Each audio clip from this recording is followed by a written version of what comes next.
compartilhar. Quem mais? A gente falou que a plateia é um espetáculo. Agora não podemos perder por WO. Quem quer vir aqui contar um pouco mais do que descobriu hoje? Venha. Quem vem? Olha, então nós vamos ouvir quem sabe... Ó, mais uma. Boa. Não é um evento sobre colaboração, gente? Éramos um trio, somos um sexteto. Somos um sexteto. Daqui a pouco é uma banda, a gente vai cantar, dançar, orquestra. Mais alguém? Ainda temos uma vaga, um espaço para mais um depoimento. Bom, agora é o seguinte. Vamos pensar que significado é uma coisa importante. Então, para também a gente conseguir fazer uma troca forte, eu peço que vocês falem do coração e sejam sintéticos. Quer dizer, aquela emoção, aquele sentimento mais forte, de uma forma objetiva, direta, para dividir com os colegas, tá bom? Quem quer começar? Acho que você que estava entusiasmada, né? Bom, boa noite, eu sou Fernanda, sou de Petrópolis, trabalho na Faculdade de Medicina e conversando com meu grande amigo, mais novo amigo José Luiz, ele estava falando da dificuldade que a gente tem hoje em dia de lidar com a tecnologia, né? A gente, como RH, está acostumado a lidar com a pessoa e acho que em nenhum momento a gente imaginou que a tecnologia seria uma grande aliada nesse bate-bola que a gente tem com as pessoas, né? Então, é uma dificuldade sim, dá um certo medo, mas é o futuro mais presente que a gente conhece, né? Então a gente tem que encarar esse medo. Em contrapartida, eu estava falando para ele da experiência que eu tive agora, num bate-papo sobre a jornada das pessoas negras no mercado de trabalho, e isso me impactou assim absurdamente, né? Para a gente aqui da Faculdade de Medicina, sempre foi muito natural, né? Um processo seletivo, treinamento, desenvolvimento, competência não se mede por cor, né? Então isso foi muito natural. E ver aquelas pessoas subindo e falando da dificuldade, até no próprio processo seletivo, no treinamento de desenvolvimento, na falta de oportunidade no mercado de trabalho, me assustou muito como pessoa e como profissional, está me fazendo ir para casa pensando na forma com que a gente vai poder mudar isso, né? Eu falei com ele o seguinte... O contrato hoje de trabalho com uma pessoa negra é como se você convidasse uma pessoa para sair para dançar, leva ela num baile, chega nesse lugar, deixa ela ali sentadinha, quietinha e vai curtir a vida com outras pessoas. Então a gente não precisa somente contratar, a gente precisa incluir essa pessoa, fazer ela ter aquele sentimento de pertencimento dentro da organização. Então foi essa troca que a gente fez. Oi pessoal, boa noite, eu sou Giovana, eu vou falar do mesmo tema, foi 2. Eu sou a única negra retinta do meu setor e eu acho que foi um dos temas tratados lá e eu me senti assim, totalmente vista naquele local, porque eu mudei muito, tenho 1 ano de empresa e quando eu entrei na empresa eu falei assim, gente, por que eu não estou nesse nível? Com 25 anos, são pessoas mais velhas que eu, mas com 25 anos eu já estava em outro nível e você vê uma apresentação do histórico. Mesmo como negro, às vezes a gente precisa entender, poxa, tem um histórico, tem uma história por trás, né? Tem uma questão. Então você começa a falar assim, poxa, eu tenho um valor, eu estou na sociedade, eu tenho apoio, eu tenho uma equipe que me apoia, que ajuda no meu desenvolvimento, então isso foi bem especial para mim, importante. Né? E ter pessoas que entenderam também, né? Não são negras, mas entenderam o tema e vão ajudar nisso, faz toda a diferença. Também sou de Petrópolis, então eu acho muito importante. E o segundo foi ter um momento de... A gente falou muito aqui de networking, de ter momentos de conversa. Eu tive a oportunidade de conversar mais com a minha supervisora. Entendeu? Então a gente almoçou junto. Às vezes a gente tá sempre junto, né? A gente passa bastante tempo junto na empresa, falando de empresa. A gente conversa também de temas de fora, mas hoje foi um momento que a gente conversou mais, se identificou com temas da vida parecidos. Então, assim, eu achei que foi um momento bem interessante e importante também. Tá? Eu fiquei bastante impressionado com a última apresentação que houve ali a respeito dessa necessidade do RH de sensibilizar para a questão do trabalho escravo, né, que é um problema que nós estamos vivenciando aí atualmente no Brasil assim, muito intensamente. Então, aliado a isso que nós conversamos aqui, também essa questão da integração das pessoas, né, quer dizer, do papel do RH no sentido de alertar a quem de direito sobre essa questão do trabalho escravo, né, que nós também temos uma participação. E às vezes a empresa, no sentido especialmente aquelas que terceirizam seus trabalhos aí, esquecem de vislumbrar ou fiscalizar aquele pessoal que é contratado nas empresas terceirizadas.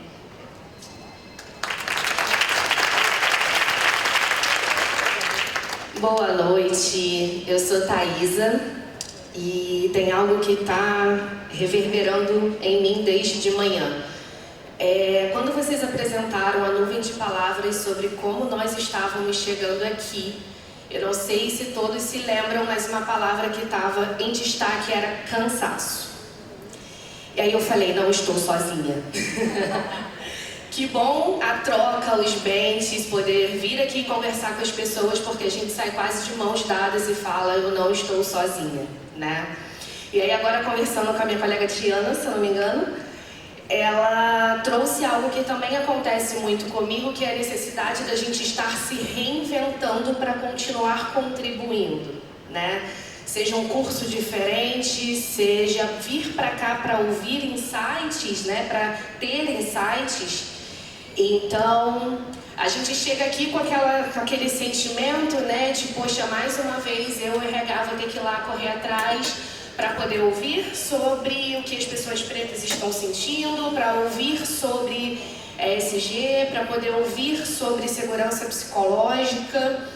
A gente está em constante busca do novo para trazer um pouco mais de tranquilidade, um pouco mais de saúde para as pessoas, né? A gente está falando de saúde. Então, eu cheguei aqui com um sentimento, né? E outra coisa que me chamou a atenção, tem uns post-its lá em cima que fala, né, sobre o que fica, né? O que precisa, quais são as perguntas que ficam. E eu foquei o vídeo quando fala assim, quem cuida do RH? Quem é que está cuidando desse RH cansado, né? Nós estamos cansados e se o problema está conosco, a solução também está. Porque todo mundo em todas as palestras está falando RH. Tá na tua mão. É você cansado que vai precisar se reinventar para chegar para tua diretoria, para tua empresa e falar, olha, isso aqui não tá dando mais. Se eu, enquanto RH, estou cansada, imagina os demais, né? Saio daqui ainda com muitas perguntas e amanhã eu espero ouvir um pouquinho mais de todos vocês. Para quem sabe, chegar numa resposta ou fazer outras mais perguntas. Obrigada, gente.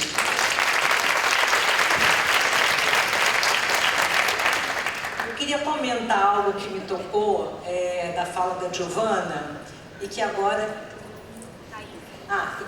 fiz um link aqui com a Thaisa. Me chamou muita atenção porque de manhã a gente fez um convite a vocês para que vocês se conectassem com pessoas novas que vocês ainda não conhecessem, ou seja, sair da bolha.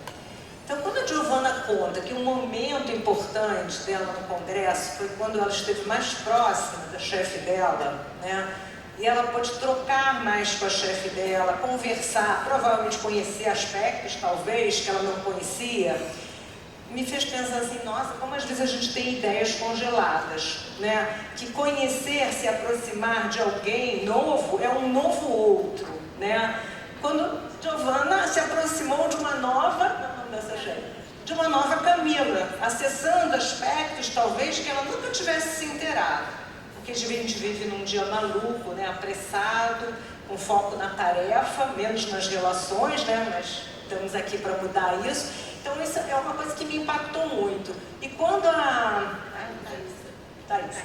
Thaisa falou agora do cansaço, me veio uma ideia assim, eu acho que a gente só vai poder, quem cuida do RH, nós juntos cuidamos do RH. Nós cuidamos de nós mesmos juntos. Foi a ideia que me veio, que eu quis compartilhar com vocês. Ouvindo vocês também me acendem aí, me provocam, né? já que você está falando do conhecer, né? Tem uma consultora que eu tive o prazer de conhecer, americana, chamada Kay Pranis. E ela fala do ciclo de convivência produtiva, que eu acho um tema muito legal, até porque quando a gente fala de cansaço, Thaísa, me corrijam se eu estiver errada. Eu tenho ido às organizações e eu ouço muito desse cansaço, mas o que eu tenho interpretado e compreendido é que, mais do que a tarefa que eu tenho para fazer, o que me cansa é a qualidade das relações, é o ambiente onde eu tenho que propor essas tarefas. Então, assim, eu já vi gente que trabalha muitas horas, mas que tem um ambiente seguro e confiável, vai para casa, deita, descansa e no dia seguinte volta. Volta animado, volta regenerado, com cansaço ainda, mas consegue voltar. E eu vejo ambientes em que a tarefa nem é tão relevante, nem tem tanto trabalho assim, mas no final do dia a gente está absolutamente exausto, porque falta, hoje de manhã eu falei para vocês, né, que a comunicação e o comportamento nutre ou intoxica. Então, quando a gente está muito cansado, é muito provável que a gente não esteja se nutrindo como deveria. E o que a Jaque falou e que o construcionismo social nos ensina é que a gente faz tudo isso em relação. A gente costuma achar que o problema é o outro que não me ouve, é ele que não me entende, é o meu chefe, é a organização. Só que o outro, por o outro, sou eu. O outro também vê você dessa forma. Então, quando você diz que a gente é o grupo que cuida do grupo, a Kay Pranis diz isso, que nenhum líder, nenhum chefe, nenhuma área de RH é capaz de cuidar de um grupo. É o grupo que cuida do grupo, cada um se cuidando. Mas já que quando a gente se conhece, ela diz que o ciclo de convivência produtiva é muito lindo, que funciona com 4 Cs. A gente quer sempre co-criar algo junto no trabalho, mas para co-criar a gente precisa primeiro conhecer o outro. O que ele pensa? Você deve ter conhecido coisas da sua supervisora. O que ele pensa? O que ele quer? Quais são os valores? É uma intimidade do trabalho, não é intimidade da vida, mas do trabalho. Porque quando eu conheço, eu posso confiar. Se eu não conheço, eu não confio. Se eu não confio, eu não compartilho. Se eu não compartilho de verdade, eu não cocrio. Então eu queria trazer aqui para os RHs, uma coisa que eu tenho falado aí de vez em quando, a necessidade das organizações superarem a ideia de que as pessoas estarem juntas e conversarem é perda de tempo. De que a gente não tem tempo para conversar, a gente não tem tempo para conhecer o outro. E eu afirmo para vocês que se as organizações criarem espaços de encontro para que as pessoas possam se conhecer enquanto pessoas, a gente vai ter menos desgaste, menos cansaço e muito mais produtividade. E quanto ao cuidado do RH, tem o Adalberto Barroso, que a gente adora, que ele diz que o que cura a ferida é o tecido bom em volta. Então a gente precisa reconectar com o que é bom, cultivar esses momentos de cuidado, de atenção, porque é esse tecido bom que está aí nas organizações. Nós somos bons, na maior parte do tempo nós temos boa intenção. Como é que a gente tem esse olhar apreciativo? Como é que a gente faz com que essa energia que nos nutre possa ir curando essas dores e possa nos ajudar a ir adiante? Desculpa, acho que eu falei demais, mas eu fiquei muito tocada com o que eu ouvi aqui. Obrigada. Vamos encerrar? Podemos encerrar? O que eu tenho para dizer para vocês é que eu estou muito, muito feliz de ouvir vocês. Eu adoraria falar mais, mas eu tenho que sair. Eu tenho um compromisso, é verdade. É workaholic, gente, ela ainda vai trabalhar. Eu ia sair assim de fininho, mas eu não vou falar para vocês. Eu vim para o Rio, marquei uma aula, então eu vou até a Lagoa dar uma aula. Então, se vocês quiserem continuar essa conversa, vocês estão super convidados. Vou dar uma aula de comunicação escrita. Então é isso. Quero agradecer o tempo de vocês, as boas conversas, que a gente tenha muito mais boas conversas amanhã. Mais perguntas, mais reflexões, mais provocações. E Vânia e Jaque, o trio virou uma dupla para encerrar definitivamente. E aí a gente chama a Mari para fazer a última corrida no palco. Tô chegando, gente! Vou aqui, ó, até o fundo. Que isso? Me pediu? Aqui, ó, meu treino de hoje, ó. Gente, amanhã... Agora morre. Obrigada, Mari. Amanhã a gente gente quer muito ter vocês aqui até o final. A gente sabe que é uma tradição, última sessão de congresso. As pessoas querem ir embora, ainda bem que amanhã não é sexta. Então a gente não vai sair correndo para o fim de semana. Mas a gente queria muito contar com vocês para mais um momento de reflexão, de partilha, um tempo para a gente poder se ouvir. Estão todos convidados. De manhã a gente volta, né, Jaque, para dar um bom dia. Amanhã cedo a gente está de volta. Muito obrigada, muito obrigada. Mais palmas para esse trio maravilhoso! Incrível! Gente, como clima intimista aqui, né? A gente ficou mais amigo, não parece? Que a gente ficou mais amigo? Obrigada, gente, pela energia de vocês e porque vocês foram tão incríveis. A gente preparou um presente do dia de hoje no telão.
Sobre recursos humanos, sim, sobre relações humanas.